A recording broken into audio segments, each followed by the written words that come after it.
ফাঁসি চাই, এই বলে আমার বক্তব্য শেষ করছি। বাংলাদেশ জিন্দাবাদ, বাংলাদেশ জাতীয়বাদী স্বেচ্ছাসেবক দল জিন্দাবাদ। আপনাদের সরকারকে অতি সংক্ষিপ্ত আকারে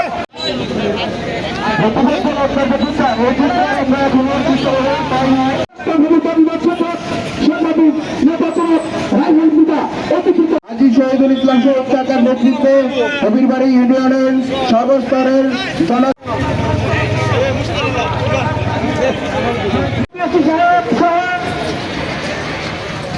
ছাত্রদল, যুবদল,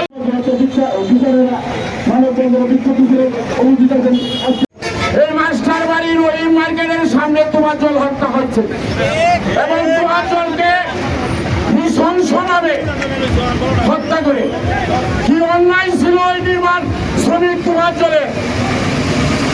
ওনার অন্যায় একটাই, বৈষম্য বিরোধী ছাত্র আন্দোলনে একত্র প্রকাশ করে ছাত্রদের সাথে মিছিল করে এবং মিছিল থেকে এনে রোহিং মার্কেটের সামনে কাঁচা বাজারে তোমার জলকে হত্যা করে। বৈষম্য বিরোধী ছাত্র আন্দোলনে এই মাস্টার বাড়িতে আমাদের যেই একজন ভাইকে হত্যা করা হয়েছে তুফাজ্জল হোসেন, সেই তুফাজ্জল হোসেনের খুনিদের আমরা ফাঁসি চাই। কথা আমাদের একটাই, দাবি একটাই, মানববন্ধনের আমাদের দাবি একটাই, আর কোনো কথা না, এখানে কোনো বক্তব্য না, কোনো কিছু না। আমাদের দাবি একটাই, এই খুনিদের ফাঁসি চাই।